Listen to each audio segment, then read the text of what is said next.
Le Mossad et les services français, je t'aime, moi non plus.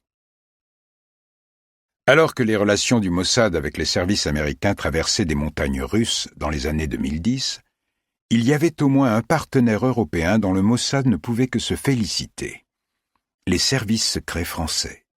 Depuis 2012, la coopération entre les Français et le Mossad n'a fait que se renforcer, selon plusieurs de nos sources. Côté français, la motivation première de cette proximité est la lutte contre le terrorisme islamiste, en particulier après les attentats de 2015. Côté israélien, c'est la lutte contre le programme nucléaire iranien qui fait figure de moteur principal. La coopération entre DGSI et Mossad est surtout connue à travers l'opération Ratafia, la manipulation d'un responsable du programme d'armement syrien en 2010-2011. Cette opération a d'abord fait l'objet d'un article du Monde en 2017, avant que le livre d'Alex Jordanov, Les guerres de l'ombre de la DGSI, n'en fournisse un récit plus détaillé. En 2010, le Mossad informe ses interlocuteurs de la DGSE et de la Direction centrale du renseignement intérieur, DCRI, qui deviendra DGSI en 2014, que depuis 2 ans, il traite un ingénieur syrien responsable du CERS, Centre syrien d'études et de recherche scientifique, travaillant pour le programme d'armes chimiques et de missiles du régime Assad. Le but de l'opération: comprendre les liens éventuels avec l'Iran, la Corée du Nord ou la Russie, et cartographier les filières d'approvisionnement. L'officier traitant du Syrien s'est présenté à lui comme un riche homme d'affaires au nom de famille italien et a gagné son amitié à coups de cadeaux et d'invitations. Pour pouvoir exploiter librement cette source, en dehors de la surveillance des services de son pays, il faut la déplacer sur un terrain perçu comme neutre, et c'est justement le cas de la France. Le Mossad propose donc une mission conjointe avec partage des découvertes, la production, comme on dit dans le jargon du renseignement. Et le Mossad paiera toutes les dépenses. Pour justifier ses voyages en France, l'homme du CERS est inscrit par les Français dans un master d'économie au sein d'une école de commerce de Reims. À Paris, il est hébergé dans des palaces et invité dans de bons restaurants par son ami si serviable qui propose de l'aider à acquérir les matériels dont son centre a besoin. Et il est véhiculé par un homme de la DCRI. Sur le papier, cette opération conjointe produit une masse de renseignements précieux sur les programmes d'armement syriens. Dans les premiers mois de la guerre en Syrie, les bombardements israéliens seront particulièrement bien ciblés grâce aux confidences recueillies dans ce cadre. De plus, les Français et les Israéliens parviennent peu à peu à cartographier les sociétés écrans utilisées par les Syriens, ainsi que les intermédiaires et fournisseurs européens de produits chimiques. On peut donc parler d'un beau succès. Mais l'opération est aussi une source de tension entre Français et Israéliens. Et l'on retrouve là un schéma déjà croisé au cours des décennies précédentes. Quelques années plus tard, mis en cause pour s'être débarrassé de l'officier qui gérait cette mission pour la DCRI, l'ex-directeur du renseignement intérieur, Bernard Scarsini, invoquera une tentative de recrutement par le service israélien. D'autres agents du service dénonceront, eux, un possible détournement des copieux frais de mission versés pour eux en liquide par le Mossad et centralisés par un commissaire, D, avant que cet argent ne disparaisse. Ce dernier jure ses grands dieux que l'argent a été restitué au Mossad. Alex Jordanov raconte: l'enquête de sécurité interne diligentée par la DCRI, devenue DGSI, sur la tentative du Mossad d'infiltrer les services français à l'occasion de l'opération Ratafia, va également révéler d'autres faits troublants. Un des officiers français a ainsi été vu fêtant le Shabbat au domicile du patron du Mossad à Paris. Par la suite, il est repéré à Dubaï avant de poursuivre des vacances en famille en Israël, en compagnie d'agents du Mossad qu'il a rencontrés à Paris. Les hommes de la DGSI mis en cause pour leur proximité avec le Mossad rétorquent qu'on leur fait payer les polémiques nées de l'assassinat à Dubaï de Mahmoud al-Mabhouh, responsable de l'approvisionnement en armes du Hamas. En effet, l'enquête des services émiratis a démontré d'une part que les agents du Mossad avaient utilisé de faux passeports français et d'autres pays européens, d'autre part que toute l'opération était coordonnée depuis un hôtel parisien. De quoi irriter fortement les services français et entamer la confiance. Pour y voir plus clair, nous interrogeons un ancien de la DGSI qui n'a pas été directement impliqué dans l'opération Ratafia, mais qui a été aux premières loges. Tout d'abord, explique-t-il, il y a eu plusieurs Ratafia à cette époque. Dans les débuts de la présidence Hollande, la communauté du renseignement reçoit une forte pression, du Quai d'Orsay notamment, pour trouver des éléments susceptibles d'aider à faire tomber le président syrien. On nous demande d'établir si le régime utilise des armes chimiques. Il est décidé, via la DGSE, d'exfiltrer vers la France plusieurs ressortissants syriens qui peuvent nous informer sur les dispositifs chimiques et balistiques syriens. On n'est pas trop regardant ni sur les profils, ni sur leurs proches. Le problème est que parmi eux se trouvent des salariés de laboratoires pouvant avoir une proximité avec tel ou tel mouvement islamiste opposé à Assad. Je ne suis pas sûr qu'on les ait toujours à l'œil aujourd'hui.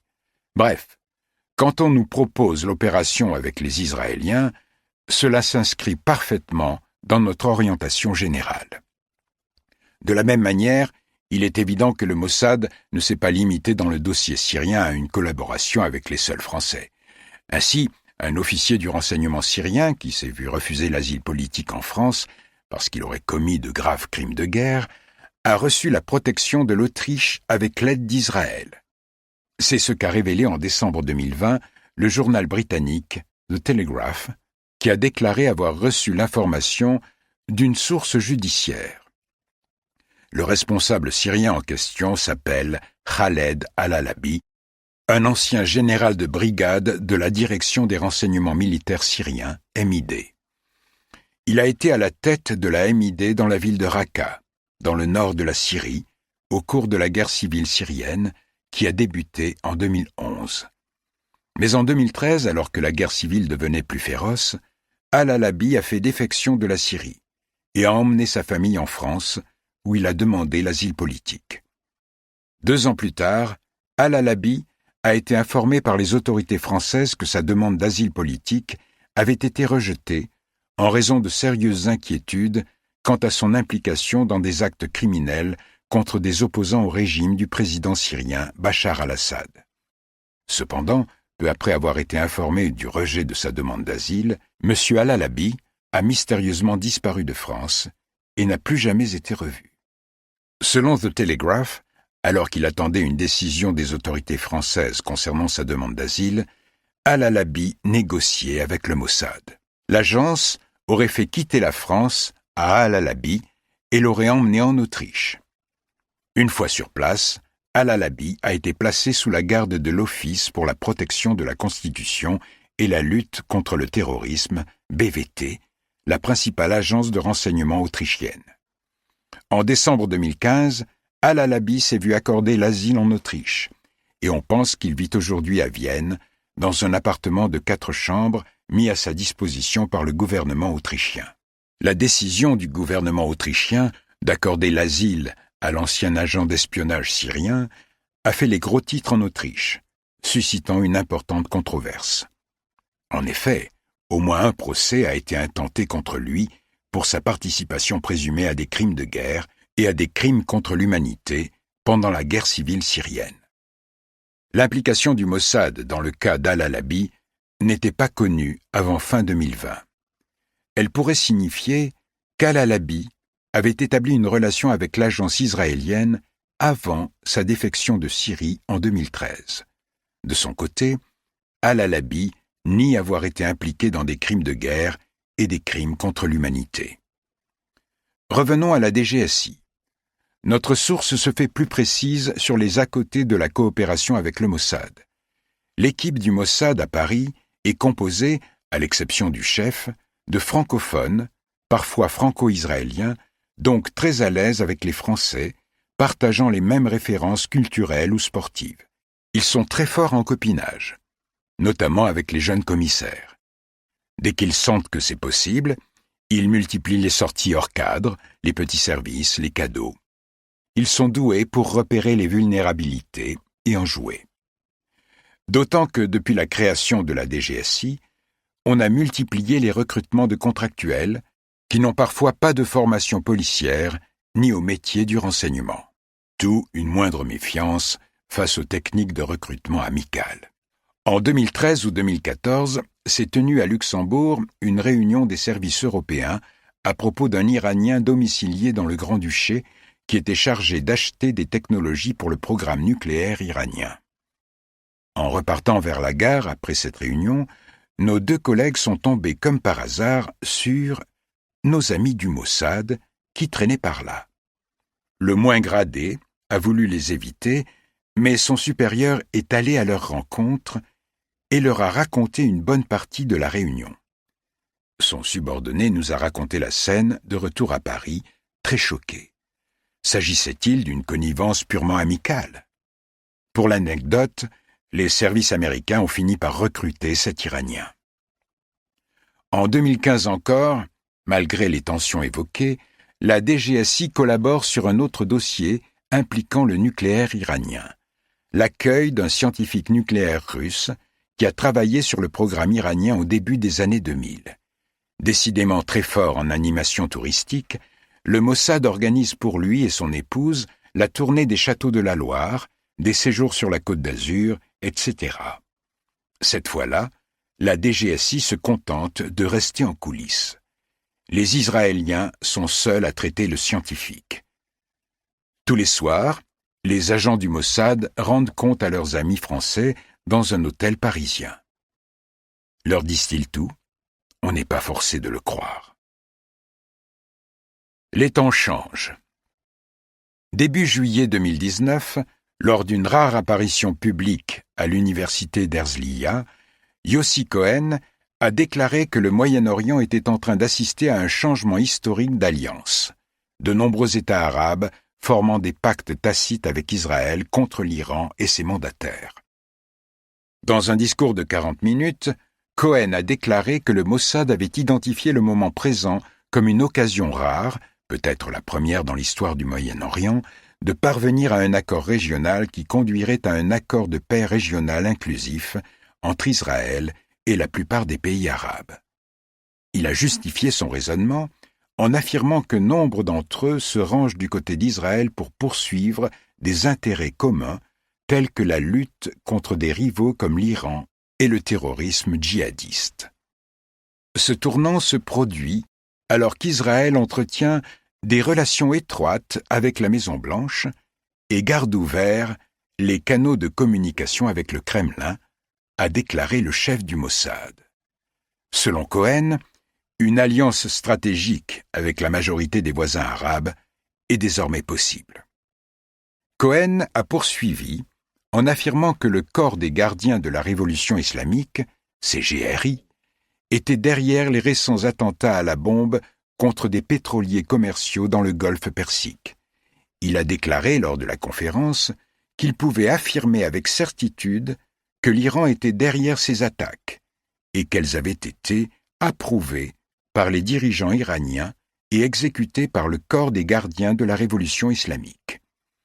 Cohen a cité les meilleures sources des services de renseignement israéliens et occidentaux, mais n'a pas fourni de preuves spécifiques à l'appui de son allégation que l'Iran nie. Plus tard, dans son discours, Cohen a également déclaré que le CGRI et les agences de renseignement iraniennes avaient procédé à des assassinats dans toute l'Europe et avaient discuté d'autres plans pour attaquer des cibles juives et israéliennes au Danemark, en Azerbaïdjan et en Amérique du Nord. Et ce n'est que la partie émergée de l'iceberg, a affirmé Cohen, ajoutant que le CGRI avait mis en place un réseau de 300 agents sur le continent africain et était fortement présent en Syrie, principalement par le biais de son mandataire libanais, le Hezbollah. À la fin de son discours, le chef du Mossad a répété les avertissements antérieurs des responsables israéliens selon lesquels l'État juif ne permettrait jamais le développement d'un arsenal nucléaire iranien. Le Mossad et l'État d'Israël n'ont pas signé l'accord nucléaire et feront tout pour que l'Iran ne possède jamais d'arsenal nucléaire, a-t-il conclu. Décidément en veine de confidence publique, Cohen a ensuite accordé une étonnante interview dans le numéro d'octobre 2019 du magazine Mishpasha, lu par un public de juifs orthodoxes. Il a admis que le Mossad était à l'origine d'une série d'assassinats de responsables du Hamas dans le monde entier ces dernières années. S'il y a une cible que nous éliminons sans hésitation, ce sont les responsables du Hamas à l'étranger. Cela va des agents locaux à ceux qui gèrent les acquisitions d'armes dirigées vers Israël. Il a ajouté qu'il y avait eu plus que quelques assassinats ces dernières années, mais que tous n'étaient pas admis par le Hamas. L'ennemi a changé de tactique. Il n'est pas prompt à nous attribuer les assassinats pour ses propres raisons. Cette franchise inhabituelle, en direction d'un électorat bien particulier, a suscité de nombreuses critiques au sein des services de sécurité israéliens. Force est de constater que sous la férule de Cohen, le Mossad a été chouchouté par l'autorité politique.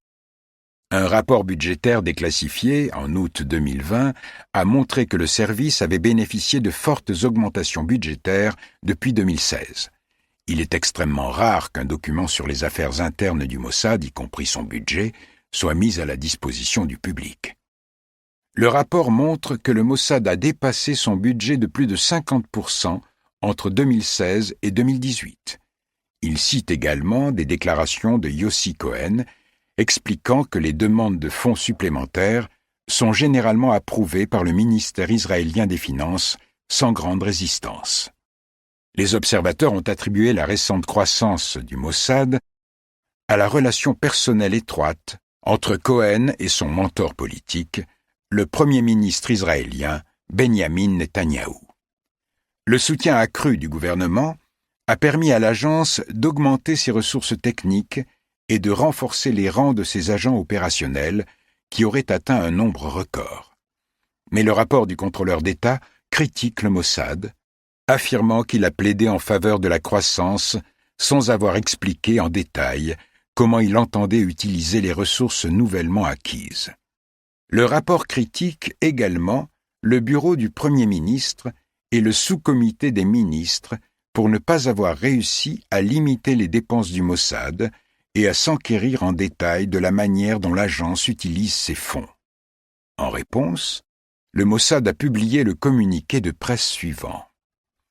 En raison de l'augmentation des menaces de sécurité contre Israël et de ses contributions uniques et décisives, le rôle et les missions du Mossad dans le cadre de la campagne de sécurité nationale de la nation se sont élargis ces dernières années.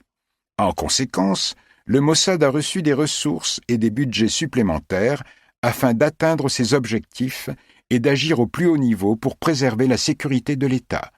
Les décisions budgétaires du Mossad impliquent une planification minutieuse, une transparence et une surveillance totale de la part du ministère des Finances, en tenant compte du budget approuvé pour le Mossad et en veillant à ne pas créer d'obligations budgétaires qui n'ont pas été approuvées par le ministère.